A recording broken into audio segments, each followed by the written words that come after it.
Num tempo em que tudo parecia perdido, quando a queda dos engenheiros e a destruição do projeto lunar pareciam ter definido o fim da história, algo surpreendente aconteceu. O Criador falou, e falou diretamente com Adão.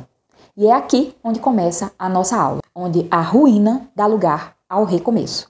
Sejam bem-vindos ao canal da Teoria da Razão. Eu me chamo Thaisa Máximo, sou bióloga, pesquisadora e revisora dessa obra que nós estamos estudando a cada semana. Numa plataforma sagrada entre os engenheiros e os povos, o Criador rompe o silêncio. E Adão, o primeiro representante do povo, ajoelha-se em dor e humildade. Pai, eu ouço o Senhor em mim, mas eu não tenho paz. E foi quando o Criador respondeu: a paz, meu filho, só viverá quando a tormenta deixar de viver em ti. E esse foi o início de um pacto de redenção.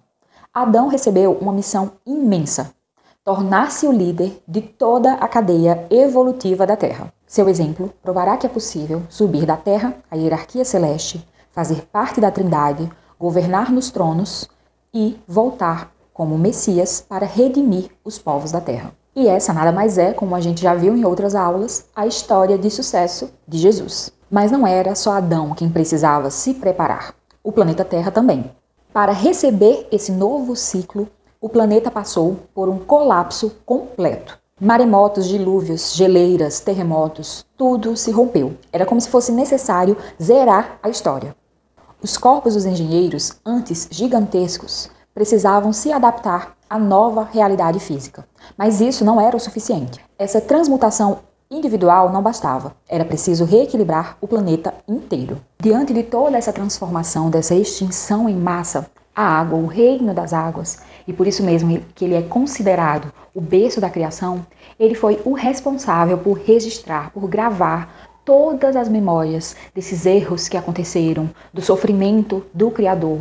Então, o reino da água, ele foi o responsável por guardar essa memória viva de todos esses acontecimentos. E foi a água que deu início, que pôde dar início a esse retorno.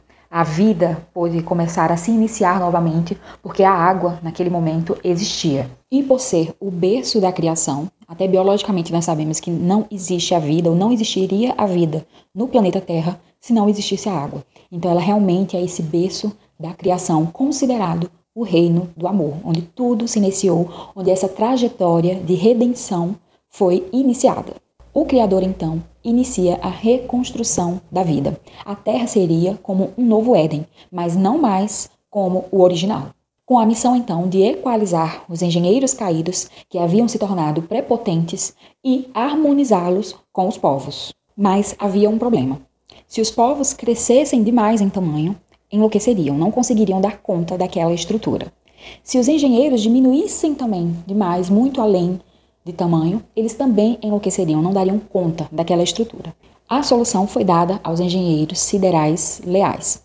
Eles criariam estruturas corpóreas semelhantes à dos povos, só que antes disso, criariam reinos da natureza para absorver energias puras e filtrar a densidade que viria dos chegantes. Então, eles passariam primeiramente por esses filtros da natureza antes de habitar esses corpos.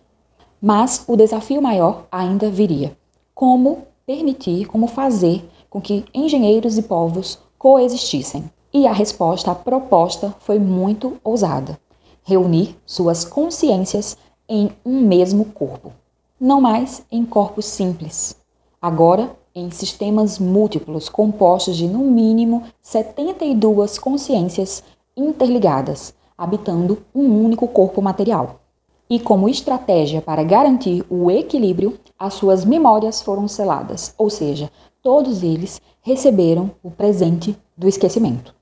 Tudo seria esquecido, mas as suas vontades permaneceriam.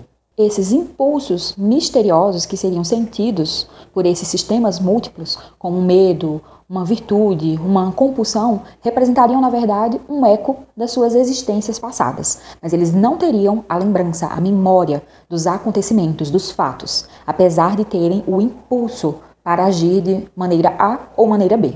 E seria essa oportunidade, através desses impulsos, dessas vontades, que o ser humano poderia perceber, identificar as suas desvirtudes, manter as suas virtudes e recomeçar a sua jornada. Engenheiros e povos agora compartilhavam o mesmo destino, mas havia uma diferença essencial. Os engenheiros caídos sabiam o que faziam quando decidiram trair. Os povos não, eles foram vítimas. Eles foram contaminados pelas ervas corrompidas que entregaram a energia da ilusão manipulada. Alguns, inclusive, como a gente já viu numa aula anterior nossa, roubaram a energia trina e assassinaram os povos para mantê-la em si. Por isso mesmo, a maior responsabilidade recai sobre os engenheiros caídos. E a verdadeira restauração só será possível quando o auxílio mútuo acontecer entre engenheiros e povos. Quando um resgatar o outro. Quando o orgulho der espaço para a humildade. Quando o passado for reconhecido, perdoado e finalmente transmutado, modificado. E na nossa próxima aula nós vamos compreender como os reinos da natureza foram formados e como eles contribuem até hoje na nossa jornada evolutiva. Você vai descobrir que a Terra guarda mais segredos do que imaginamos e que até uma árvore, um animal ou até mesmo o vento podem nos ajudar a lembrar quem realmente somos. Até lá!